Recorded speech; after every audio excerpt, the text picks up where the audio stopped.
ती म्हणाली, "अगं, त्याची मान नव्हती. कृती दिसत होती, की ती येऊन माझ्या अंगावरच बसली." आवाज, मोठा आवाज, "मला बाहेर काढता? मला बाहेर काढता? तुम्ही माझ्या ह्याच्यामध्ये आलेले आहात. तुम्ही इथून जा, तुम्ही इथून जा." मी बघते डोळे उघडे करून. ते येतंय ते. ह्याच्या व्यतिरिक्तही अजून एक अनुभव होता, तो काय होता? नमस्कार मित्रांनो, मी तुमचा मित्र वीरेंद्र मोहिते पाटील आणि तुमचं स्वागत आहे आपलं मिस्ट्री टॉक्स या चॅनलवर. तर आपल्याकडे महाराष्ट्रामधून खूप साऱ्या ठिकाणावरून लोक येतात, तर ते आपल्या गुगल फॉर्मच्या मार्फतच येतात. तर आजही आपले सबस्क्रायबर आलेले आहेत, त्यांच्यासोबत गप्पा मारत त्यांच्यासोबत घडलेले अनुभव ऐकूयात. नमस्कार मॅम. नमस्कार. काय आपलं नाव? सुचित्रा. बरं, कुठे राहता मॅम तुम्ही? खोपोलीला. बरं, खोपोलीवरनं जर कोणी पाहत असेल तर नक्की कमेंट करून सांगा. तर मॅम कसे-कसे, काय-काय तुमच्यासोबत अनुभव घडले होते? हां, माझ्यासोबत लग्न झाल्यानंतर पण घडलेले आहे आणि लग्नाआधीही एक घडलेलं आहे. तर मी सुरुवात करते ती पहिले आधी लग्नाच्या अगोदरचा एक किस्सा सांगते. मी माणगावमध्ये राहते, म्हणजे राहत होते लग्नाआधी. तर माणगावमध्ये तो किस्सा झालेला आहे माझ्या घरी. आमचं एक कौलारू घर होतं. मेन बाजारपेठेमध्येच. बिल्डिंगच्या मागची साईड. मागे आमचं कौलारू घर होतं आणि ह्या साईडला अशी छोटी-छोटी घरं होती. म्हणजे आमच्या घराच्या समोर अशी गल्ली आहे, गल्लीच्या समोर हायवे. झालं तसं. तर आम्ही तिथे भरपूर वर्ष राहत होतो म्हणजे. माझा जन्मच तिथे झालेला आहे. तर एकदा असं घटना घडली, की आमच्या घराच्या मागे अर्धा एकर जमीन अशी शेत शेत काय म्हणतो आपण ते शेताळी शेतजमीन. हां, हां. अर्धा एकर असेल आणि त्याच्या मागे छोटी-छोटी घरं. म्हणजे जोरात आवाज मारला तर त्या माणसाला आवाज जाईल असं खूप अंतरावर. त्याच्यानंतर काही नाही, पूर्ण असं शेताळ. तर त्या साईडला एक म्हातारी असं जोडपं होतं, एक राहत होतं. त्यांना यायला वाट शॉर्टकट म्हणून तिथून होता, आमच्या इथून. तर ते तिथून यायचे जायचे. तर त्यांचं जे आजोबा होते ना, त्यांची मुलं होती मुंबईला कामाला. पण ते आजोबा होते ते चांगले धडधाकट होते. ते बैलगाडी चालवायचे. बैलगाडीवर ते माल नाही का भाताचा वगैरे गोणी नेऊन ते पास करायचं, असं ते त्यांचं काम होतं. पण बैलगाडी जर नसेल त्यांना आणायची, तेव्हा ते बाजार हाट करायचा असेल तर तो शॉर्टकट होता. आमच्या घराच्या बाजूचीच गल्ली. तर येता जाता आम्ही त्या आजींजवळ बोलायचो, आजोबांजवळ बोलायचो. आमचा थोडाफार परिचय होता त्यांच्याशी चांगला. तर काही दिवसांनी ना त्या आजोबांचा ना खूप मोठा ॲक्सिडेंट झाला. आणि ते ॲक्सिडेंट असं झालं, की आमचा जो पट्टा होता ना मार्केटचा, त्याच्या थोडा पुढे अंतरावर गेल्यावर त्यांचं झालं होतं. आणि त्यांचं एवढं मोठं झालं, की त्यांचं असं मानच कट झालं. अरे बापरे! म्हणजे बैलांना पण लागलं आणि ते ते उडाले. त्यांच्यावरून टायर काय गेलं काय माहीत नाही. आम्ही लहान होतो तेव्हा, म्हणजे 12-13 वर्षाची होते. एवढं काही असं भयानक ॲक्सिडेंट झालता कसं, म्हणजे गाडी? हां, ट्रकनी. ते हायवे आहे ना मोठा, मुंबई-गोवा हायवे. तर ते उडवलं होतं. ट्रकने उडवलं होतं? हां, उडवलं होतं. तर ते ऐकून माहिती होतं, की अरे ते आजोबा गेले, ते आजोबा गेले आणि त्यांची मान हे झालं. असं म्हणजे लोकांच्या चर्चेमध्ये येऊन ते ऐकायला मी खूप भयंकर घाबरली. तर ते मी ऐकायला पण मागायची नाही, म्हणजे मला भीती वाटायची ते ऐकणं पण. तर ते असं ऐकायला आलं, की ते आजोबा गेले, आजोबा गेले. तर खूप वाईट वाटायचं असं, म्हणजे खूप आजी आता एकट्याच राहिल्या. त्या म्हणे मुलं आलेली न्यायला, पण त्या गेल्या नाही. त्या म्हणायच्या, "नाही, मला मुंबईला मन नाही लागत, मी राहील इथे एकटी." मग ठीक आहे, झालं. आणि त्याच्यानंतर काही दिवसांनी तेव्हा आमची आजी आहे ना, ती आमची आजी खूप आमच्या जवळ आहे. म्हणजे आजी, मी आणि माझी बहीण आम्ही त्या घरात झोपायचो. आणि आई, भाऊ, मामा आणि 2-3 नोकर असे ते दुकानामध्ये झोपायचे. आमचं दुकान होतं भाजीचं होलसेलचं. तर ते दुकानात झोपायचे. तर आम्ही तिघी घरात झोपायचो. आमचं कौलारू घर म्हणजे एकदम झोपडी टाईपच होतं, मातीचं असं हे केलेलं. दरवाजे वगैरे उघडे. तेव्हा काही चोरा-बिरांची काही अशी भीती नव्हती. तर आम्ही तेव्हा ना आम्हाला असं बाथरूमला वगैरे जायचं झालं तर आमचं सगळं बाहेरच यायला लागायचं. तर रात्रीच्या वेळेला आम्हाला बाहेर जायचं होतं. तर मी बहिणीला उठवलं. आजीला उठवलं पहिले. तर आजी म्हणाली, "तिला उठव आणि तिला दोघीजणी जाऊन या." तर मी म्हटलं ठीक आहे. मग मी बहिणीला, तिला मी बेबी बोलते, माझी मोठी बहीण. तर तिला म्हटलं, "बेबी चल उठ, आपण जाऊन येऊ, चल मला जायचं तर तिला पण ती सवय होती जायची ना, मग ती पण उठली. आता आम्ही दोघी उठलो, दरवाजाची कडी काढली, बाहेर आलो. तर शेताळीचा जो भाग आहे तो समोर होता. आम्ही त्या साईडला असं दोघी आम्ही बसणार. तेवढ्यात ती जोरात ओरडली. ती म्हणते, "चित्रे हा बघ कोण?" आणि हा बघ कोण, फक्त मी हा बघ कोण ऐकल्या शब्दाने जी मी मागे वळून जी सुसाट सुटले, ती डायरेक्ट हायवेला, रोडलाच आले मी. आणि ती जी वळली ना, ती डायरेक्ट घरात. मग तुम्ही का पळालात पण? तिने हा शब्द बोलली ना, हा बघ कोण, हा बघ कोण हा शब्दच तिने एवढा डेंजर बोलली. तर मी ते असं बघून पटकन मी धावत सुटले. तर ते समोर माझा पांढरा असा एकदम असं पांढऱ्यासारखं दिसलं. पण मी ते हाबक कोण बघत नाही बसले. मी डायरेक्ट सुटले ती हायवेला, दुकानाच्या म्हणजे रोड जो होता ना, हायवेलाच थांबले आणि ती तशीच वळून ती घरात शिरली. घरात शिरली आणि मी हायवेला जाऊन मग आईला उठवलं आणि मी रडत बसले. आणि मग ती घरात गेली आणि मग आजीला उठवलं तिने. ती घाबरली खूप. काय झालाय प्रकार हा माहितीच नाही. काहीतरी दिसलं समोर पांढरं-पांढरं. तर तिने आजीला उठवलं. आजीला उठवलं तर आजी आमची खूप धीट होती. म्हणजे तिला ते मी किस्से सांगेन तुम्हाला नंतर. ते गावी घडलेले. तिला ते चकवे, ते लोळवणारे ते काय म्हसे असतात ना, ते सगळं तिला ते बोलते आमच्या गावाला भरपूर असे घडलेले आहेत. त्यामुळे ती त्याला घाबरायची नाही.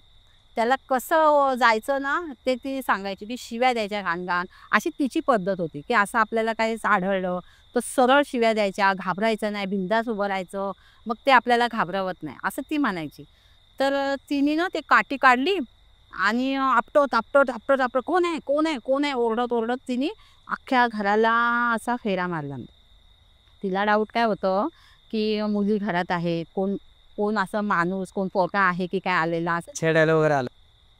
असा तिचा डाऊट होता. ती काठी आपटत, आपटत, शिव्या देत, देत अशी ती गोल फिरली घराच्या आणि गोल फिरून मग मला "अरे चित्रा कुठे गेली?" तर बेबी बोलली, की "ती गेली, पळाली रोडवर." मग आजी आली मला न्यायला. तर मी काय गेले नाही. मी म्हटलं, "मी नाही येणार घरात." मग मी आईजवळ झोपले आणि मग सकाळी उठल्यावर आम्ही विचारलं, "हा काय प्रकार झाला?" बेबीला विचारलं, बहिणीला. मग तिने ते मी म्हटलं, "काय होतं?" मला ते नीटचं नाही माहिती म्हटलं. मी तर पळाले, पण काय होतं? तेव्हा तिने स्पष्ट बघितलं होतं. ती म्हणाली, "अगं, त्याची मान नव्हती आणि फक्त हात होते आणि ते हात आहे ना, तो हलवत-हलवत येत होता. कोण होता ते नाही माहिती" बोलते "आणि तो उंच दिसतोय." तर मी म्हटलं, "आपल्यापासून किती अंतरावर होतं गं? म्हणजे जवळच होतं का आपण म्हणजे?" तर बोलली, "नाही, जवळ नव्हतं. ते बरचसं लांब होतं. पण ते जे हात दिसतायत स्पष्ट, पण मान दिसत नाहीये." तर मग मात्र आम्हाला म्हणजे मग मी पण घाबरले ना. म्हटलं, "हा काय प्रकार?" मग आजी बोलली, की "असेल बाबा ते कोणतरी असं म्हणजे मान नसलेलं पण माणसं असतात हे." तर तो सोडला आणि मग त्याच्या 2-4 दिवसांनीच आजूबाजूवाल्यांची पण असं कळायला लागलं, की जिथे ॲक्सिडेंट झालं ना, तिथे पण रात्रीचे दिसायला लागले मान नसलेलं. तुम्हाला किती वाजता दिसलं होतं? झालं असेल दीड असं खूप खूप रात्रीच्याच टायमाचा होते. झाला असेल तो. आता जेवढं हे काय त्यावेळेला काय आमचं घड्याळ वगैरे असं नव्हतं. असं मी काय अंदाज सांगू शकत नाही. कारण आम्ही वेळ पण आहे ना, उन्हाची दरवाज्यावर किती ऊन येतंय ना, ते बघून वेळ ठरवायचो. ते बघूनच शाळेमध्ये जायला किती वेळ होतोय ना, ते कळायचं. कारण दरवाजाच्या कितीपर्यंत पट्टीवर ऊन आलंय, मग आपल्याला आवरायचंय. लवकर, लवकर आवरायचंय. आपल्याला पळायचंय. शाळेचा टायमिंग झालाय. अच्छा. हं. हां, असं होतं. आम्हाला ते घड्याळ वगैरे काही नव्हतं ते एकदम. म्हणजे आमचं खूप गरीब परिस्थिती होती आईकडे. हां. मग पुढे काय झालं? तुम्ही म्हटलं, की सगळ्यांना रात्रीच दिसायला लागले ते. हां, मग ते ना आढळायला लागलं. मग शेजारचं सांगतोय, की मी बघितलं. त्याच्यानंतर 2 घरांचे ओलटून गेल्यावर ते पण म्हणताय, आम्ही पण बघितलं. मग ते कळायला लागलं, की ते तेवढ्या-तेवढ्या ह्याच्यामध्ये ते आहे म्हणून. म्हणजे ते आजोबा गेलेले होते ना, मान हे झालेलं, ते फिरतात. असं ते आजूबाजूवाले बोलायला लागले. पण त्याच्यानंतर आम्हाला काही त्या घरामध्ये असं काही नाही. ती घरामध्ये खूप लक्ष्मी होती आमच्या त्या घरामध्ये. आम्ही जिथे पैसा टाकू ना, तिथे राहत होता. म्हणजे जिथे ठेवू तिथे तो तिथून हालायचा नाही. एवढी लक्ष्मी होती ते घर. खूप घर लक्ष्मी होतं. त्यामुळे आम्ही तिथे असं बोलूच शकत नाही. पण बाहेरच्या वातावरणाचं हे बोलू शकतो, की कारण तो रस्ताच तो होता त्यांचा. तर आजी बोलायची, की त्याची वेळ होती येण्याची आणि त्याच्या वाटेवर तुम्ही उभ्या होतात. अशी आजी बोलली. तर ते बोलली, की त्यांची वेळ आणि गाठ अशी एक झाली ना, की ते असं दिसतात. हां, होतं. ही आजी आमची सांगायची, की होतं. पण असं काही नाही, की आपल्याला काय करतं, की काय. जर एखादा घाबरला, तर तो घाबरतोच. तर ते तसं झाल्याच्या नंतर मग तो झाला माझा किस्सा तो. त्याच्यानंतर आम्हाला काय एवढं म्हणजे त्याच्यानंतरचं नाही. मग नंतर मग मग त्याच्यानंतर तुम्हाला किंवा तुमच्या मैत्रिणीला काही त्रास वगैरे झाला का? आजारी वगैरे पडले का तुम्ही? नाही, मी थोडी हे होते. मी थोडीशी म्हणजे घाबरून म्हणजे मी पहिले घरात थांबत नव्हते. 5 वाजले ना, की मी जायची नाही एकटी घरामध्ये. मग आजीला धरूनच जायची. "तू चल घरामध्ये." जेवण वगैरे करायची जिम्मेदारी माझी होती. तर त्यामुळे मग मला स्वयंपाक करायला लागायचा आणि तेव्हा चूल होती. चुलीवरचं जेवण बनवायचं. मग ते किती वेळ जाणार. मग मामाची मुलगी माझ्यासाठी मदतीला यायची कारण मी घाबरायची ना. मग त्यावेळेला मी फक्त जराशी थोडं मला कॉमन ताप वगैरे असा भरला होता. हां, ते माझंच फक्त. बाकी बाकी कोण घाबरलं नाही. बहीण वगैरे ठीक होती. मग तिला काही असं हे झालं नाही. मग ते तुमच्यानंतर अजून किती दिवस दिसत होते ते? हां, आजूबाजूवाल्यांना सांगते 2-3 दिवसामध्ये कोण सांगतंय, की असं-असं झालं हां का, ते तिथं तसं दिसत होतं हां का, एकाला दिसलं हां का. ते आणि जिथेच ॲक्सिडेंट झालं ना, तिथे आजूबाजूवाल्यांची पण कुजबूज झाली. कारण आमचं दुकान होतं ना, मग येणारी-जाणारी माणसं आमच्याजवळ गप्पा मारायला आमच्याचकडे ना. येणारे-जाणारे शेजारी-पाजारी हे ते. मग असं झालं हो ताई, आमची आई ताई म्हणून फेमस होती माणगावमध्ये. मोरे ताई. "हां, ताई अहो तिथे ना असं-असं झालं हो, ते एका व्यक्तीला असं दिसलं अहो, ते तसं झालं हो." ती चर्चा होते ना मग. अ, अ, आता माणगाव वाढलंय एवढं मोठं. पण तेव्हा एवढं असं नव्हतं. तेव्हा कसं नेमकीच आमची घरं होती. हां, तर त्यामुळे कसं एक गोष्ट सांगायला गेलं, की ती सगळीकडं माहिती व्हायची. लगेच पसरायची गोष्ट. अजून म्हणजे त्यांचं अस्तित्व किती दिवसापर्यंत होतं तिकडं? त्याच्यात जसं ते आमच्या बाबतीत घडलं, त्याच्यानंतर तो असा समजा 2 महिने, 3 महिन्यापर्यंत ते हे होतं. त्याच्यानंतर मग नाही, नंतर मग असं कुणाला दिसलं, नाही दिसलं असंच होत गेलं. ह्याच्या व्यतिरिक्तही अजून एक अनुभव होता आणि तो काय होता? हां, माझा अनुभव तो लग्नाच्या नंतरचा होता. आता लग्न झालं, आता करायचं कसं? कशी सुरुवात करणार ना? त्यांना खूप टेन्शन होतं तसं. मग मी म्हटलं, की "काय करायचं?" तर ते बोलले, "आता परत नव्याने सुरुवात करायला लागेल चित्र." आणि ते खूप घाबरत होते, की मी जाते की काय त्यांना सोडून, म्हणजे अशी परिस्थिती बघून. तर त्यांना मी म्हटलं, "हे बघा, तुम्ही घाबरू नका. मी तुम्हाला सोडून जाणार नाही. लग्न झालंय ना, संपला आता विषय." तर म्हटलं, "काही येऊ दे, प्रसंग येतील त्यांना हसत आपण सामोरे जाऊ." मग ते म्हणाले, "ठीक आहे." मग त्यांनी काय केलं, मग जे मालक होते ना, ड्रायव्हर, त्यांना फोन केला, की असं-असं झालं. तर तो ड्रायव्हर म्हणाला, की ते मालक म्हणाले, की "हां, ठीक आहे, ये तू माझ्या गाडीवर जा. तुझा कर संसार." त्यांनी पण आम्हाला मग थोडी हे केली. मग तेव्हा आम्ही मग एक छोटीशी रूम घेतली. जी आम्हाला काही परिस्थिती नव्हती. मग त्याच्यामध्ये आम्ही दोघांनी राहिलो. मग ते मालक पण असा होता, की अ, अ, लांब-लांब पाठवायचे भाडं घेऊन. मग ते पत्ता नसायचा त्यांचा, कधी येणार, काय येणार. मग मी एकटी घरामध्ये असायची. मग असे दिवस काढले. मग कठीण वाटत होतं, की बापरे! हे कसं आहे? उद्या मूल झालं, तर मुलाला काय सांगू? तुझे पप्पा कोण? रात्रीचे जायचे, सकाळी पहाटे-पहाटे जायचे आणि रात्री-रात्री यायचे. मग जाताना पण मूल झोपलेलं, येताना पण मूल झोपलेलं. कसा प्रश्न? मी म्हटलं, "हे काय बरं दिसत नाही हो." म्हटलं, "एक तर स्वतःची गाडी पाहिजे, नाही तर हे पाहिजे." मग त्याच्यामध्ये पण आम्ही करतच होतो. आमच्याकडे नाईलाजच होता, पूर्ण नाईलाज होता. मग म्हटलं जाऊ दे. मग त्याच्यामध्ये मला माझं मूल झालं. मग मूल झालं त्याच्यानंतर मग नंतर हे सगळं असं घडत गेलं का मग त्याच्यानंतर आम्ही अजून असं चेंज करत गेलो. थोडी रूम हे इकडे मग दुसरीकडे बघूया, इकडे करू. मग मग आम्ही माझं मूल झालं आणि मग आम्ही एक रूम घेतली आहे. खोपोलीमध्ये एक रूम घेतली. ती अशी होती की 4 रूम मागे, 4 रूम पुढे. पुढच्या ह्याच्यामध्ये मालक होता आणि मागच्या ह्याच्यामध्ये आम्ही होतो. तर ते 4 रूम होते ना, त्यातल्या पहिल्या एका रूममध्ये आम्ही राहत होतो आणि मागचे 3 रूम होते ते बंद होते. तर आम्ही काही विचारलं नव्हतं, का बंद आहे, काय नाही, काय नाही, असं काही विचारलं नव्हतं. तर आम्हाला गरज पण होती. लाईट बिल पण फार कमी यायचं, तर थोडंसं आम्हाला तडजोड करायची होती. मी म्हटलं, "ठीक आहे, आपलं करूया ॲडजस्ट ह्याच्यामध्ये." तर मग त्याच्यामध्ये आम्ही राहायला लागलो. आणि मग काही दिवसांनी ना माझी नणंद, दोन्ही नंदा वगैरे आल्या संसार बघायला असं व्यवस्थित. माझं बाळ झालं होतं ना, मग आल्या होत्या. तर अंगण थोडंसं अंगण होतं आमच्या इथे. आम्ही बाहेर अंगणात बसायचो 5-6 वाजता असा गप्पा मारायला. तर त्यावेळेला ना नणंद चांगल्या राहिल्या होत्या. तर माझी बारकी नणंद आहे ना, ती स्वयंपाक तिने काहीतरी भाजी लावली होती, तर ती स्वयंपाक आतमध्ये करत होती आणि आम्ही बाहेर गप्पा मारत बसलो होतो. तर ती पण ती रूम कशी होती, एक पडवी होती पुढे, मध्ये हॉल होता, किचन होता आणि मागे एक पडवी होती. त्या पडवीला पत्रे वगैरे लावून ती वाढवलेली पडवी होती त्यांनी. तर आम्ही आम्ही त्या पडवीमध्ये झोपायचो. म्हणजे आम्ही म्हणजे मी, माझं बाळ, माझे मिस्टर आणि मी आणि मग ही लोकं इकडे झोपायचे. तर अशी रूम होती. तर माझी नणंद आहे ना स्वयंपाक करत होती आणि आम्ही 5-6च्या दरम्यानमध्ये 5-6चाच टाईम होता. आम्ही बाहेर अक्षर मस्त गप्पा मारत होतो. छान असं वातावरण होतं. थंडीचं वातावरण होतं. छानपैकी मस्त गप्पा मारत बसलो होतो. तर ही ना जोरजोरात ओरडत आली. "ताई, ताई, ताई" मोठ्या ताईचा आवाज घेऊन. तर आम्ही उठलो. काय झालं? आम्ही खाटवर बसलो होतो सगळेजण. "काय झालं का?" अशी चोळतच आली एकदम. अगं चोळतच आली. म्हणते, "ताई मला ना कुणीतरी मारलंय. बातमीला ना माझ्या खूप जोरात असं मारलंय. कुणीतरी मला मारलंय." तर आम्ही म्हटलं, की "अरे कोण मारणार? आणि मस्करी-बिस्करी कोण करणार?" म्हटलं, "दीर वगैरे कधी मस्करी वगैरे करतोय की काय?" तर तो तर आमच्याबरोबरच सगळे बसलेले होते. म्हटलं, "ताई मी तेव्हा जास्त त्यांच्यात इन्व्हॉल्व नव्हते. ते भाऊ-भाऊ सगळे भावंडं होते ना." मोठी ताई म्हणाली, की "नाही गं, गप तुला काहीतरी भासलीच झाला असेल काय." पण त्या म्हणले, "नाही ताई, मला जोरात मारलेलं आहे." आता नाहीच तिथं कोणीच ऐकलं नाही. तिकडे कोण होतं का अजून तुमच्या व्यतिरिक्त? नाही, कोण नव्हतं. आम्हीच होतो आणि बाकी कोण नव्हतं. सांगते ना, सगळे ते बंदच होतं आणि मागे अशीच रिकामं सैताडे जंगल टाईप होतं. आणि झालं ना, ती ओरडून सांगते तरी आम्हाला कुणालाच हे नाही. आम्ही म्हटलं की नाही, हे असंच उगाच बोलते, उगाच तिला भात झाला असेल. असं करून या दोन्ही भावांनी सोडून दिलं. आता तिने पण विचार केला की अरे कोण ऐकत नाही काय नाही. मग तिने पण ते सोडलं. पण ती जरा बाचकतच मग तोडी होती. त्याच्यानंतर मग ना ही गेली निघून तिच्या याला. मग नंतर दिवाळीचा टाईम आला, तर मग त्यावेळेला ना थोडा माळा होता आमचा माळा.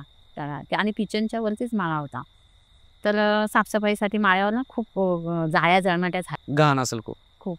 तर मी त्यांना म्हटलं पेनकर म्हटलं गडी बघा आणि जरा घ्या ना म्हटलं सगळं साफसफाई करून. बाळ आहे ना म्हटलं ते सगळं धुळीने म्हटलं त्याला हे होईल ना. तर म्हणाले ठीक आहे बघतो. तर ते गावातलाच गडी. गावामध्ये गडी लोकं असतात नाही का? हो. तर तो गावातलाच गडी होता. तर पेनकरांनी त्याला पाठवलं आणि ते गेले. भाडं म्हणजे खोपोलीला यायला भाडं मारायला जायचं ना. तर पार्किंगला जाऊन बसलेले. ते म्हटले ठीक आहे.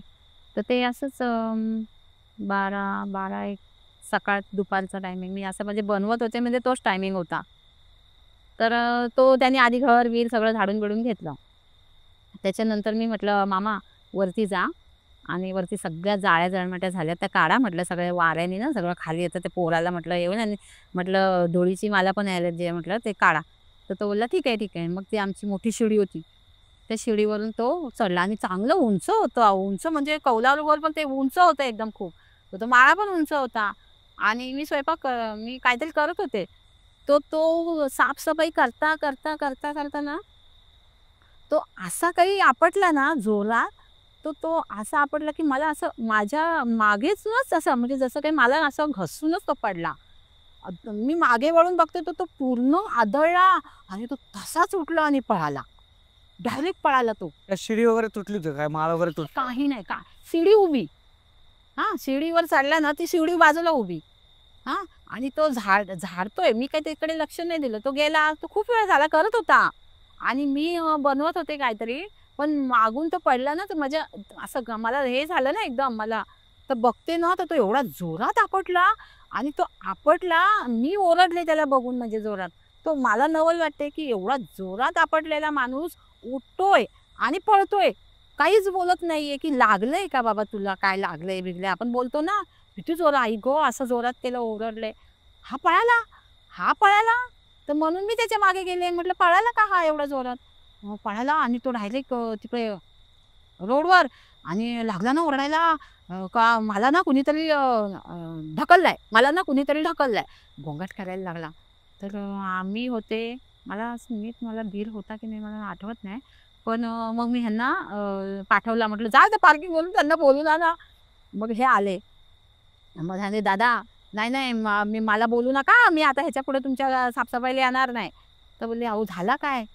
तर बोलते, "नाही अहो भाऊ," बोलते, "मला वरून अहो मला धक्का दिला. मी काय येडा आहे काय?" बोलतो. "मी आज लोकांची एवढी साफसफाई करायला जातो. आज मी किती वर्ष झाले गावात राहतो. विचारा जा." बोलतो, "नाही, मला हा जरा काहीतरी वेगळा प्रकार दिसतोय." बोलतो, "मला ढकललाय, अक्षरशः मला ढकललाय." मग म्हटलं, "बाबा तुला कुठे लागलंय-बिगलंय?" त्याने काय बघितलं नाही. तो बोलतो, "मी चाललो घरी." तो गेला सुसाट घरी. मग म्हटलं, "हा काय प्रकार?"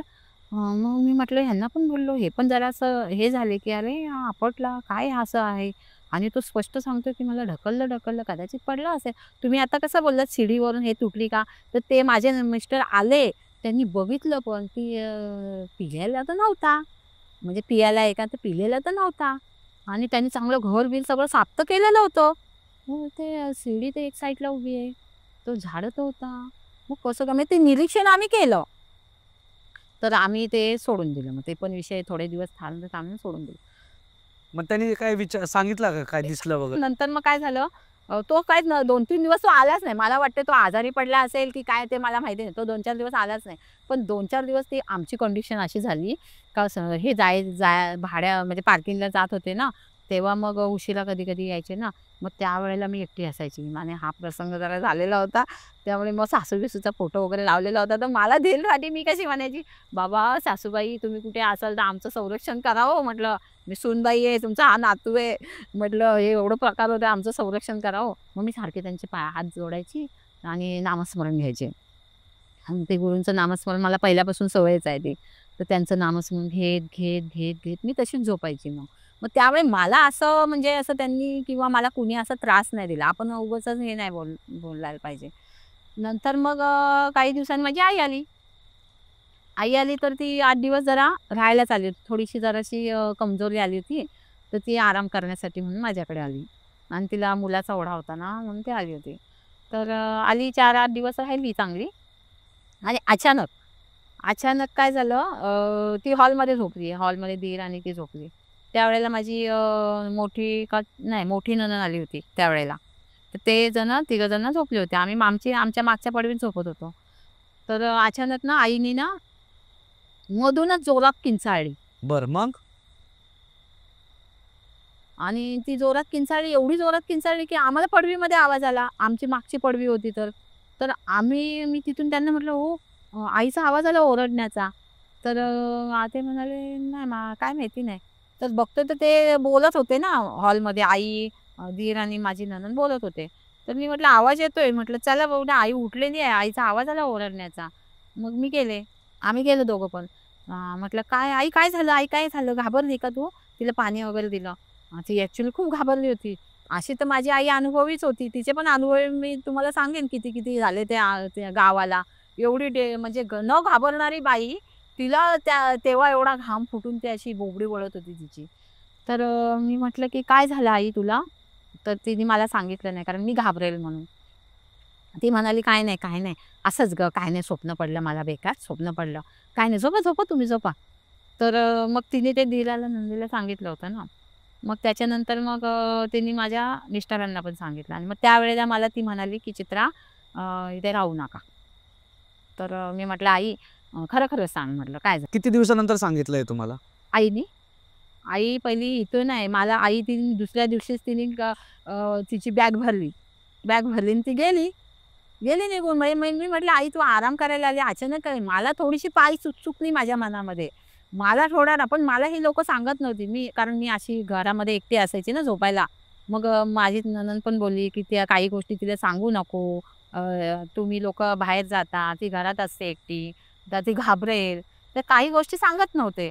तर मला थोडीशी हे होती, की आई अचानक का गेली निघून? म्हणजे आणि बोलते, "काही नाही, काही नाही, मला काम आहे, जाऊ दे, मी चालले, मी चालले." मग मी ह्यांच्या मागे लागली. मला मला खरं सांगा तुम्ही म्हटलं, "काय काय झालंय?" म्हटलं, "काय झालं? आईला काय राग आला का? आपण काय चुकलो का? काय झालं? आई का पळायला गेली?" तर ते पण नव्हतेच सांगत असं म्हणजे काय. आणि मग नंतर मग आई आली परत आणि तिने सांगितलं, की "तुम्ही लोकं राहू नका. मी तुमची सोय करतो. माझ्यासोबत मानगावला चला." ती आली ना, तेव्हा तिने मग असं डायरेक्ट सांगितलं, की तेव्हा नाही मला सांगितलं. मला मानगावला येऊन सांगितलं काय घडलं ते. ती मला बोलली, की "चला तुम्ही इथं नका राहू. काय आहे इथं एकटीच राहते पोरगी. तुम्ही पण जाता रात्रीचे किती वाजता पण येता. ती एवढ्याशा पोराला घेऊन एकटी राहते. तर बरं नाही दिसत. चला तिकडे चला मानगावला माझ्यासोबत. आपण दुकान चालवूया. मी नाहीतरी चालवते ना, तिथे तुम्ही तुमचं पण चालवा." तर माझ्या मिस्टरांना नव्हतं पटत, की ते सासरी जा आणि हे करा.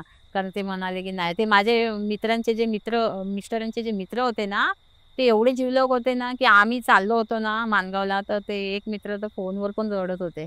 "अरे, तू तिकडे गेला, आम्हाला आमचं सगळं हे" म्हणजे इतकी जिगरी मित्र होते ते. तर नाईलाज होता ना. मग मी त्यांना म्हटलं, की "जाऊ द्या, चला हो," म्हटलं, "जाऊ द्या तुम्ही नाहीतरी असं लोकांच्या गाडीवर जाता. आपण वर्षभर आईकडे राहूया आणि काम करू आणि थोडे पैसे साठवून आपण आपलीच गाडी घेऊया. थोडी आईकडून मी मदत घेईन." असं आम्ही एक मनाशी ठरवलं. म्हटलं, "चला जाऊ." मग त्यावेळेला मग आम्हाला आई घेऊन मग माणगावला आली. मग आम्ही आईच्यामध्ये नाही राहिलो. मग ते म्हणाले, "आईमध्ये नाही राहायचं. राहायचं तर आपण वेगळं राहायचं. आपला वेगळा संसार करायचा. फक्त मी आईकडे काम करेन." पण तिथे सुद्धा आईकडे त्यांनी मर खूप कष्ट केले माझ्या मिस्टरांनी. मी त्यांचं खरंच म्हणते ना, असा नवरा ना खरंच सगळ्यांच्या नशिबात असावा. इतकं सुंदर म्हणजे त्यांनी ना खूप कष्ट केले. म्हणजे त्यांनाच माहिती आहे ना, आता मूल, बायको जिम्मेदारी आपल्यावर आहे सांभाळायची. तर रात्र बघितलं नाही, काय नाही. त्यांनी खूप कष्ट केले. रात्री-रात्रीचे भाडे आले ना, तरी एक भाडं मारून आले ना, तर दुसरं भाडं जर लगेच आलेलं असेल ना, तरी ते हो बोलायचे. डोळ्यावर पाणी मारायचे आणि जायचे. मी त्यांना म्हणायची, "का पण? कशाला? जाऊ द्या ना, थोडा आराम करा ना." नाही बोलतात, "आत्ता कमवण्याचे दिवस आहेत ना." मग जेव्हा भाडं नसतं, तेव्हा मग घरीच बसायला लागतं. मग माझा दिवस भरला जाईल ना. मग असं असं करून ते हे आणि परत एखादं भाडं मारलं, की ह्याच्यात आपल्या पोराची फी सुटेल, ह्याच्यामध्ये आपलं घर खर्च सुटेल, ह्याच्यामध्ये लाईट बिल सुटेल. असे विचार करत ते पळायचे. म्हणजे खूप कष्ट घेतलेत त्यांनी. मग त्यावेळेला मग म्हटलं ठीक आहे. मग आम्ही तिथे माणगावमध्ये पण आम्ही कमी कमी रेंजची रूम, म्हणजे कमी याचं भाडं असेल म्हणून अशी शोधली. तर त्यावेळेची रूम होत्या ना, त्या रूम अशा होत्या की 15 रूम होते असे, 15 रूम होते असे. मधला पट्टा असा मोकळा होता. छान रूम होते. मस्त एकदम ऐसपैस छान आणि मोठे-मोठे रूम होते. तर आम्ही तिथे राहिलो. तर शेवटून 2 नंबरची रूम आमची होती आणि जी शेवटची रूम होती ना, ती बंद होती. पूर्णपणे बंद. असं काळोख पूर्ण बंद होती. मग तुम्ही शिफ्ट झाल्यानंतर तुम्हाला तुमच्या आईने सांगितलं काय काय झालं ते तिच्यासोबत? हां, तिने मला ना नंतर मी जेव्हा गेले ना, तेव्हा मग तिने मला सांगितलं, की तुला माहिती का बोलते चित्रा, मी का तुम्हाला इकडं आणलं? तुम्हाला का हे केलं? मग म्हटलं, "हां, आई काय झालं होतं गं ते?" तेव्हा ती बोलली, की "आई, की अगं मी झोपले ना तिथे, तिथे बोलते अशी काही आकृती दिसत होती, की ती येऊन माझ्या अंगावरच बसली. पूर्ण आकृती दिसते ती अंगावर अशी काळीभोर असं जसं तिचा एक शब्द आहे, तो मला आता नीट आठवत नाही. तिने वापरला होता, जो गावातली लोकं वापरतात. काहीतरी वेगळाच शब्द होता तो. खईस. खैस. खईस, बरोबर खईस शब्द. ती बोलते तो खईस होता. तो खईस होता आणि तो बोलते अंगावर येऊन बसला होता आणि उठता नाही. मी जोरात त्याला हे करते तरी उठता नाही आणि तो माझ्या असा जवळ-जवळ येऊन असं माझ्या मानेवर हे करत होता. आणि मी म्हटलं, "आई गप असं झोपल्यावर ना भास होतात गं. असं म्हणतात, की आपण थोडंसं आजारी असलो, की आपल्याला थोडंसं डोक्यामध्ये आपले म्हणतात नाही का, आपण आता थोडंसं अभ्यासामध्ये पण असं असतं ना." तर आई म्हणते, "तू मला सांगतेस?" म्हणते, "तू मला सांगतेस? मी हे सगळे अनुभव भोगलेले आहेत. तू मला सांगतेस? कोण कसं आहे, काय कसं आहे मला माहिती आहे." बोलते. मला टरटरून बोलते घाम फुटला होता. त्या घरात बोलते 2 मिनिटं पण तुम्ही राहायला नाही पाहिजे होतं. नशीब बोलते तू आणि ते बाळ व्यवस्थित सही सलामत काही झालं नाही त्यांना. हां, मग बोलते इकडं आल्या-आल्या पहिले मी तुमची सोय म्हटलं इकडं काय पण होऊ दे, त्यांना इकडं बोलवून घेऊ दे. म्हणून बोलते मी तुम्हाला इकडं बोलवलं. मग म्हटलं असं आणि मग तेव्हा आम्ही आलो. मग ते काही दिवसांनी आम्ही एवढे बिझी होतो ना तिथे, तर ह्या त्या गोष्टीला आम्हाला वेळ नसायचा. आणि त्यांना फटका मारला होता, त्यांच्याकडनं काय माहीत पडलं का? जे सगळ्यात पहिलं त्यांना फटका मारला होता पाठीवर. हां. त्यांच्याकडनं काय माहीत पडलं का? त्यांना काही दिसलं वगैरे होतं का? नाही दिसलं नव्हतं. तिला जोरात मारलं होतं पाटणीला. खूप आणि ती अजूनही ठामपणे सांगते. म्हणजे आम्ही कधी पण तिची मस्करी असं म्हणजे आता तर मस्करी नाही करत. कारण आता एवढे 2-3 अनुभव झाल्यावर आम्ही नाही बोलत. तेव्हा आम्ही विचारतो ना, कधी-कधी मी विचारते ना, ती आल्या की आम्ही गप्पा मारतो ना, पोरं माझी विचारतात ना, आता त्यांना ते कळतं ना. पण "आत्या खरंच का गं? तुला खूप ती बोलते, "एवढी जोरात मारलेलं ना, की मला असं म्हणजे हेच नव्हतं राहिलं. एवढा जोरात फटका मारला." त्यावेळेस काय वन वगैरे उठला होता का त्यांच्या पाठीवर? आम्ही तेव्हा काय असं पाहिलं नाही, की हे केलं नाही, हे केलं नाही. ती अशी बोलली, "मला जोरात फटका मारलेला आहे." असा आणि तो मी धावत सुटलेली आहे. आणि तुमचा जो तो गडी होता कामाला आला होता, त्याच्याकडनं काय माहीत पडलं का? म्हणून ना ते आम्ही तिथे होतो ना 2-3 दिवस तेव्हा तो आला होता परत आणि तो घरात नाही आला. त्यांनी बाहेरच माझ्या नवऱ्याला सांगितलं, की "भाऊ तुम्ही राहू नका इथे, रूम सोडा. गावामध्ये असं कळलं, की हे बांधलेले आहेत ना रूम, हे बोलते पडीत जमीन होती. पडीत शेती होती. त्या शेतीवर ते घर बांधलंय आणि इथं काहीतरी होतं, पूर्वी काहीतरी होतं तिथे." असं तो बोलला. म्हणजे गाडलेलं वगैरे असं काय होतं का? पण तो असं एवढं स्पष्ट काय बोलला नाही, पण इथं काहीतरी पूर्वी होतं त्याच्यावर घर बांधलंय ते. आणि ती रूम आहे ना, ज्या रूममध्ये तुम्ही राहता, ती रूम त्याच्यावरच बांधलेली आहे. अच्छा. हां, बाकीचे 3 रूमला काही प्रॉब्लेम नाही. हां, तो बोलतो ना, "अहो भाडोत्री आम्ही बघितले, तिन्ही रूममध्ये भाडोत्री असायचे, पण ती रूममध्ये भाडोत्री नसायचे." तुम्हाला वैयक्तिक तसा कधी काय अनुभव आलता का? मला त्या रूममध्ये नाही ना, मला नाही आला. बाकीच्यांना आलता? बाकीच्यांना सगळ्यांना आला. मग मी सांगते मी बाळाला घेऊन झोपायची ना, सासूबाईचा फोटो आला आणि नामस्मरण असायचे. माझे गुरूंचे स्मरण होतं ना, ते सतत माझ्या तोंडात होते. काय माहिती की त्यांचं एक काय कृपा होती की मला ते काय तुम्हाला आणि तुमच्या बाळाला काय झालं नाही? झालं नाही. आणि तुमच्या हसबंडला पण? हां, त्यांना पण नाही. हानी वगैरे कोणाला काय झालती का तिकडे? नाही, नाही. फक्त ते मारणं वगैरे? हां, हां. ते नंतर मी माणगावला गेलेली ना, आमचं दुकान होतं. तर आम्ही दुकान चालवत होतो की नाही. तर दुकानाच्या बाजूला ना एक टपरी होती पानपट्टीची, पानाची, आपलं चहाची. तो मामा चहा बनवायचा. तर त्याच्याकडे ना मी नेहमी बघायची. त्याच्याकडे ना मुंबईवरून, पुण्यावरून, कुठून-कुठून लांबून ना अशी लोकं यायची. आणि ते काय माहिती काय करायचं तो मामा असा हालायचा आणि त्यांना काहीतरी सांगायचा. तर मी म्हटले, "काय आहे मामा? काय सांगता हो तुम्ही असं? म्हणजे काय करता? म्हणजे काय बघता का तुम्ही?" तर ते म्हणाले, "हो, मी बघतो. एखाद्याला जमीन घ्यायची असते, एखाद्याला ती जागा बघायची असते, एखाद्याला घर बघायचं असतं. कसं आहे घर? कसं आहे? काय आहे? चांगलं आहे का?" त्यासाठी येतात आणि त्यांना चांगले अनुभव आहेत म्हणून माझ्याकडे येतात. तर मग मला थोडासा डाऊट आला. मी म्हटलं आपण विचारायचं का हो? मी त्यांना म्हटलं आपल्या बाबतीत तिथे झालं होतं असं, तर विचारायचं का? मग आम्ही त्यांना सांगितलं असं असं मामा झालं होतं तिथे आम्हाला असं. तर त्यांनी आमच्या दोघांचे हात असे घेतले. त्यांनी आम्हाला घरी बोलवलं पहिले. बोलले दुकानात नाही सांगणार, घरी या. तर त्यांचं जवळच घर होतं 5 किलोमीटरवर मोरब्या साईडला. तर आम्ही दोघं गेलो बाईकवर गेलो. मग त्यांनी आम्हाला घरात घेतलं बसवलं. मग तेव्हा ना त्यांनी आमच्या दोघांचे असे हात धरले आणि थोडे डोळे मिटले आणि हे केलं. आणि मग लागले ना जोरजोरात ओरडा. सेम म्हणजे असा आवाज, मोठा आवाज, मला बाहेर काढता, मला बाहेर काढता, तुम्ही माझ्या ह्याच्यामध्ये आलेले आहात, तुम्ही इथून जा, तुम्ही इथून जा. लागले ना जोरजोरात ओरडायला. मी ह्यांचा हात धरून ठेवला. हा काय एवढं, हा काय प्रकार? मग ते लगेच सुटले आणि आम्हाला काहीच कळलं नाही. मी म्हटलं हे काय आहे? तर मग ते झाले, व्यवस्थित आले नॉर्मल. माझी डेअरिंग नाही झाली त्यांच्याजवळ जायची. मी म्हटलं तुम्हीच बोला, मी चालले बाहेर. मग ते गेले. म्हटलं मामा तुम्ही ना ओरडत होतात जोरात आणि असं बोलत, मला बाहेर काढतोस, मला बाहेर काढतोस, तुम्ही बाहेर व्हा. तर मामा म्हणतायत अरे तुमची पडवी होती का पडवी? तर बोललो पडवी हां होती, पडवी होती, आमची मागची साईडची पडवी होती. बोललो हां मामा. तर बोलते त्या पडवीमध्ये बोलते एक जोडपं आहे आणि ते जोडपं आहे ना ते खूप अगोदरपासून आहे, खूप पूर्वीपासून आहे आणि तुम्ही लोक त्यांना डिस्टर्ब करताय.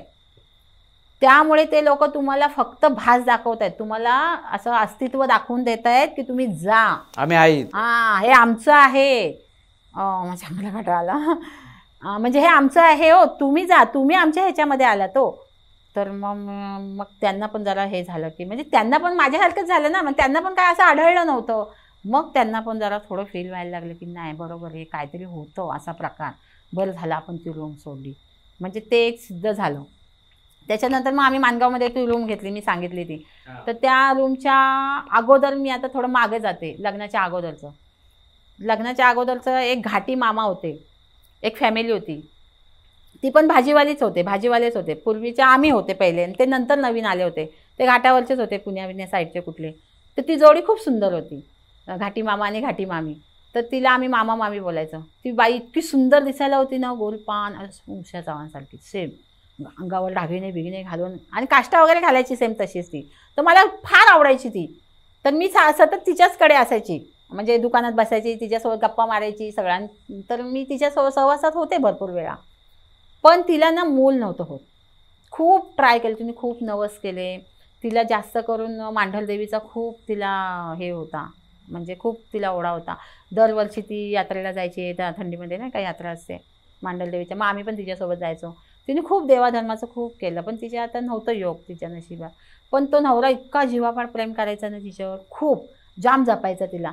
तर पण दारू प्यायचा तो, म्हणजे ते त्याला शेवटी वाटत होतं ना मूल नाही, आपल्याला मूल नाही, टेन्शनमध्ये. हां टेन्शनमध्ये. पण ते तिला दिसत होतं का तो आपल्याला काय बोलत नाही, पण मूल नाही म्हणून त्याला टेन्शन येतं आहे.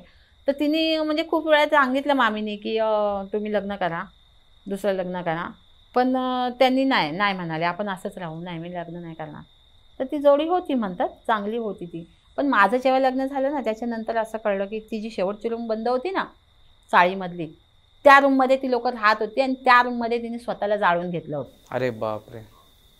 तर मी आजूबाजूवाल्यांना विचारलं, जेव्हा मी गेले ना लग्न करून तेव्हा बातमी कळली की त्या बाजूच्या रूममध्ये तिने स्वतःला. ते कधी कळलं, जेव्हा माझ्याजवळ हा प्रकार एक घटना घडली. आता मी ती घटना सांगते. तर आम्ही तिथे त्या रूममध्ये राहत होतो. आता माझ्या मिस्टरांना काम कसं होतं, आम्ही सतत बिझी होतो त्या दुकानामध्ये, सतत बिझी, आम्हाला टाईमच नव्हता. तर ते माझे मिस्टर कसे रात्रीचे वाशीला जायचे बाजारला 11-12ला, गाडी टेम्पो घेऊन स्वतःच चालवायचे, स्वतःच माल भरायचे आणि स्वतःच तो माल घेऊन विकायला पण यायचे. मग ते 12-1 वाजता दुपारी आले ना की मी असायची. मग मी त्यांना स्वयंपाक केलेला असेल तो घरी जाऊन ते थोडे झोपायचे, आराम करायचे, असा आमचा रुटीन होता. तर ते रात्रीचे जायचे ना, तर ते थोडंसं मला जरा मी एकटं मग तर माझी बहिणीची मुलगी होती अश्विनी, ती चांगली 12-13 वर्षाची होती. तर ती माझ्यासोबत असायची. तिला लळा लागलेला माझ्या निहारचा, खूप खूप म्हणजे खूप लळा. तर ती माझ्यासोबत असायची, म्हणजे दिवसभर त्याच्याशी खेळायची वगैरे आणि रात्रीची झोपायला घरी जायची. पण ती कधी मी बोलले ना की ये गाव झोपायला, आज नाही येत ना तुझे काका, ये, मग ती यायची. मग असं होतं, ती मला मदत पण करायची पाणी बिणी भरायला वगैरे. तर काय व्हायचं, मी माणगावमध्ये कधी टायमावर पाणी येत नाही, अजून पण तीच सोय आहे. हां, माझी बहीण कधी पण ते त्याच्यासाठीच रडत असते. माणगाववाले लोक बघत असतील तर त्यांना पण माहिती आहे. तर तिथे दुपारी कधी पाणी, कधी 2लाच तर कधी 3लाच तर कधी 3.5लाच. अरे लोकांनी मग टायमावर म्हणजे पाण्यासाठी म्हातारी माणसं बसून राहायची. तरुण पिढी कशी बसून राहील, ती का कामधंदे सोडून काय पाण्यासाठी बसून राहील. आता हा व्याप व्हायचा. तर मग आमचं मग वांदे काय व्हायचे, मी दुपारी जेवण करून जायचे आणि पाणी येतं 2-2.5ला, काय करणार. मग मी त्या अश्विनीला मस्का लावायची जराशी, थोडेसे 2-4 काळशा भरगं पाणी, तो ड्रम आहे तो थोडा भरगं. मग ती ओरडायची, मावशी मलाच सांगतोयस तू दरवेळेलाच पाणी. म्हटलं काय करणार, त्या पाण्याचा याला टाईमच नाही धड, तर काय करणार. तर मग ती एकदा मग मी तिला एक दिवस मी सांगितलं की बाळाला घेऊन मी दुकानात आली होती. तो झोपला होता मागे, मी दुकानात होते आणि नुकताच माल आला होता, त्यामुळे तुडुंब गर्दी होती. कारण आमचे खेड्यापाड्यातली गावं लोक आहेत ना, ते आमच्याकडून होलसेलनी माल न्यायचे. मग त्यामुळे सगळा तो वजन करून त्यांना द्या, त्यांच्या याद्या करा, ते सगळं काम होतं ना. तर त्याच्यात गर्दीमध्ये असं म्हणजे कुणाकडे काय बोलतंय, कोण काय बोलतंय, काही लक्ष नसायचं. तर तिला म्हटलं जावा. ती म्हटली मी एकटी नाही जाणार, मी निहारला घेऊन जाईल. तर मी म्हटलं अगं तो झोपला आहे ना. तर ती म्हणाली असू दे, मी तरी घेऊन जाईल. मग मी म्हटलं जा घेऊन. मग तिने तो तसाच त्याला झोपलेला खांद्यावर टाकला आणि ती घेऊन गेली. आणि मग तिने असा प्रकार सांगितला की तिने बाळाला निहारला ठेवलं होतं पलंगावर, तसंच झोपलेला, तो सरळ झोपला होता बोलते. झोपलेला ठेवला आणि बोलते मी जरा बसले थोड्या वेळाने पाणी आलं. पाणी आल्याच्या नंतर मग त्या दोघी तिघी बायका येतात ना भरायला तिथे. आणि पाणी कुठं होतं, तर आमची जी रूम होती ना, ती रूम अशी होती की पलंगावर झोपलं ना तर मागचा दरवाजा दिसायचा. हां, हा पहिला दरवाजा, पलंगावर झोपलं ना की मागचा दरवाजा, म्हणजे स्ट्रेट होतं पूर्ण. समोरून आलं ना की मागच्या दारावर सरळ जायचं, असं सरळ होतं. हॉल आणि किचन असे 2च रूम होते. तर ती बोलते की मी निहारला पलंगावर ठेवलं, तो झोपला होता बोलते चांगला. आणि मी बाहेर बसले, थोड्या वेळाने पाणी आलं. मग बोलते सगळ्या बायका भरत होत्या, मग थोड्या नंतर मग मी भरायला सुरुवात केली बोलते. मी कळशीने भरून बोलते ड्रममध्ये आतमध्ये किचनमध्ये ओतत होते. तर बोलते मी 2-4 कळशा ओतल्या. त्याच्यानंतर बोलते मला मी कळशी भरायला लावली, तर बोलते मला आवाज येत होता निहाचा हसण्याचा. तर बोलते हा तर झोपलाय. तर बोलते मी आले बघते आतमध्ये किचनमधून. तर बोलते मावशी तो ना अंगठा आहे ना पायाचा, तो असं तोंडाजवळ नाही का नेतात छोटी मुलं नाही का, पाय असे उचलून. तर बोलते असा नेलाय आणि समोर बघतोय आणि खुदुखुदू हसतोय. म्हणजे बोलते मी म्हटलं अगं तो झोपेतून उठला होता ना, तर लहान मुलं असतं कधी कधी असं हसत वगैरे. बोलते नाही, जसं आपण खेळवतो ना, टिचक्या मारतो त्याला, असं हू करतो की कसं बाळ हे करतं, तसं बोलते तो जोरजोरात हसत होता. आणि बोलते समोरच बघून हसतोय जोरजोरात, असा अंगठा हे करतोय आणि हसतोय, खिदळतोय जोरजोरात. आणि बोलते ते पण जाऊ दे बोलते, मी त्याला जवळ जाऊन आवाज मारते निहार, तरी माझ्याकडे बघत नाहीये, तो समोरच खेळतोय असं बघून. तर बोलते असं वाटत होतं की त्याच्या समोर कोणीतरी आहे, ते त्याला खेळवतंय. तर मी म्हटलं की नाही ग असं. तर तिने मला खूप असं सांगितलं की नाही मावशी तू काहीही बोल, मी हे तुझं ऐकूनच घेणार नाही. मी स्पष्ट सांगते की तिथे ना कोणीतरी त्याला खेळवत होतं. हां, आणि तो तसंच हसत होता जसं आम्ही खेळवताना हसतो, खिदळतो. आणि बोलते मावशी ते सोड बोलते, मी त्याला आवाज मारते, जो पोरगा बोलते माझ्याशिवाय कुठं राहत नाही, त्या पोराला मी आवाज मारते तरी तो माझ्याकडे बघत नाहीये. आणि तो तिथे समोरच बघून हसतोय जोरदार, आणि मधूनच हसतोय, म्हणजे खेळवल्यावर हसतोय. तर तिने मला बोलते मी बोलते ते बघितल्याच्या नंतर मी फाटकन त्याला उचलला आणि जी मागच्या दाराने पळत सुटली ती डायरेक्ट येऊन दुकानात थांबली. आणि घाबरून तिने मला त्या गर्दीच्या ह्याच्यामध्ये मी तिच्याकडे जास्त लक्ष दिलं नाही. मी म्हटलं जाऊ दे, ती पण लहानच आहे ना, कुठे हे नसेल असं काय. आणि मी सोडून दिलं. ते माझ्या मनात पण राहिलं नाही, आम्ही सोडून दिलं विसरून. त्याच्यानंतर ती जरा माझ्या घरी यायला जरा कुचकुच करायला लागली, कारण थांबत नव्हती. आम्ही सगळे असलो कीच असायची, नाही तर नाही. मग त्याच्यानंतर मग काहीच दिवसांनी हे गेले रात्रीचे मालाला. जरा उशिराच गेले. मी म्हटलं जरा उशिराच जा जरा, तर ते उशिराच गेले. तर नंतर मग मला झोपच लागत नव्हती. तर ते मधून थोडंसं आठवायचं ना, एकटी असले की कसं आपल्याला सगळं आठवायला लागतं. मग तर मी निहारला घेऊन झोपले. तर निहारला मी भिंतीच्या साईडला ठेवलं होतं आणि मी माझ्या ह्या साईडला झोपले होते. आणि झोपताना मला असं मी झोप लागली मी म्हणणार नाही, कारण माझं ना सगळं मी संतुलन होतं जागेवर, माझं नामस्मरण चालू होतं, माझे डोळे उघडे होते, मी पाय हलवू शकत होते, मला वाटलं अंगठा हलवायचा तरी मी अंगठा हलवू शकत होते, माझ्या संवेदना सगळ्याच होत्या. आणि त्या संवेदनामध्ये मी बघते की मागच्या दरवाजा उघडलाय आणि त्या दरवाजातून एवढा फोकस येतोय ना का डोळे दिपतायत, बघायला असे डोळे दिपतायत आणि असे डोळे दिपतायत, पण मी हालचाल नाही करत आहे, माझे हात घाबरून मी तशीच स्तब्ध झालेली आहे. आणि मी बघते डोळे उघडे करून ते येतंय ते काय आहे मला नाही, मी अजून पण तुम्हाला सांगू शकत नाही की ते काय होतं. मला माझाच प्रश्न पडलाय की ते काय होतं. पण कमरेच्या खालून आकार मात्र लेडीज सारखा दिसत होता, पण वरचा आकार आहे ना तो डोळे दिपत होते, असे बघू शकत नव्हते, असं असं हे येत होतं डोळ्यावर. तर मी म्हटलं हे काय, मनामध्ये मी नामस्मरण माझे चालूच आणि ते येतंय आलं सरळ आणि थोडंसं म्हणजे थोड्यासाठी ना पलंगाच्या इथे उभं राहिलं बाजूला, मी अशीच बघते असेच माझे डोळे, आणि ते उभं राहिलं आणि मग तसंच पुढच्या दाराने गेलं. ते गेलं ना तसं परत अंधार हे झालं, म्हणजे जसं आलं ना ते एकदम फोकस फोकस फोकस ते अगदी जाईपर्यंत तसंच होतं आणि मग ते पुढच्या दाराने गेलं. आणि ते गेलं ना तरी पण माझी हालत तशीच स्तब्ध, मी पाय अंगठा हलवते, हाताची बोटं हलवते, मनात नामस्मरण आहे, पण उठायची डेअरिंगच होत नव्हती. मी म्हटलं हा आहे काय प्रकार. आणि मग मला त्याच्यामध्ये घाबरण्यामध्येच ते स्मरण करण्यामध्येच मला झोप लागली. मग मी सकाळी उठले तर मला ते हे होत होतं की काय होतं. मला प्रश्न खूप पडले होते की नेमकं होतं काय. आणि त्या पिरियडमध्ये मी ना आमच्याच भाजीवाल्यांचे 2-3 असे लाईनमध्ये होती, ते चाळीमध्ये राहत होते, त्यातल्या एका मी लेडीजला हा प्रकार सांगितला की अगं मला ना जरासं असं झालं गं. तेव्हा तिने मला सांगितलं, अगं तुझ्या बाजूची रूम आहे ना त्या रूममध्ये ती बघ, ती घाटीन होती, घाटीन तिने ना स्वतःला जाळून घेतलं होतं, तिला ना मूलबाळ नव्हतं, तर ती ना इथे भटकते असे म्हणतात, अशी ती मला बोलली की असं चाळीतली काही लोक असं बोलतात की ती ना रूममध्ये भटकते. तर मी म्हटलं तू बघितलंस. तर ती म्हणाली नाही मी तर नाही बघितलं, पण असं जरा चाललंय चाळीमध्ये असं, तर रात्रीचं असं जास्त कोण असं बाहेर पडत नाही वगैरे असं आहे.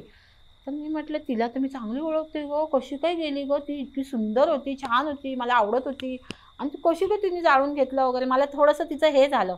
तर ती म्हणते अगं तुमच्याच बाजूच्या रूममध्ये होतं. तर मी म्हटलं तरीच ती रूम पूर्ण पॅक आहे, बंद आहे, आतमध्ये असा भून काळोख आहे. तर बोलते हो त्या रूमला मालकाने गेलाच नाही तिकडं तो हे करायला, कारण ती चाळ जुनीच झाली होती ऑलरेडी, त्याला मोडायचीच होती, त्यामुळे तो काय ते रिपेअर कर किंवा काय कर तिकडे तो गेलाच नाही, लक्षच नाही दिलं. मग मी म्हटलं की हा काय प्रकार झाला गं माझ्याकडे. तर ती बोलते की कदाचित तुझ्या बाळासाठी ती येत असेल, बाळाला खेळवायला. तू म्हणतेस ना अश्विनी अशी बोलली, तर कदाचित ती बाळाला तिला मोह होता, कारण त्याच्यासाठीच तर तिने स्वतःला जाळलं होतं, तिला बाळ बाळ बाळ म्हणून, बाळ होत नव्हतं ना, ओढ लागली असेल. तर पण तिने कुणाला असं त्रास किंवा कुणाला असं हे काहीच नव्हतं केलं, किंवा भयानक असं रूप दाखवून घाबरवलं पण नव्हतं. बरोबर. तर मित्रांनो हा होता सुचित्रा मॅमचा अनुभव, आणि ह्या अनुभवातून त्यांनी त्यांची वैयक्तिक लाईफही खूप शेअर केली आहे, यातनं खूप काही शिकण्यासारखं आहे. तर तुम्हाला या व्हिडिओतनं काय शिकायला भेटलं नक्की कमेंट करून सांगा. आणि चला आता इकडंच थांबूयात. धन्यवाद. जय हिंद, जय महाराष्ट्र.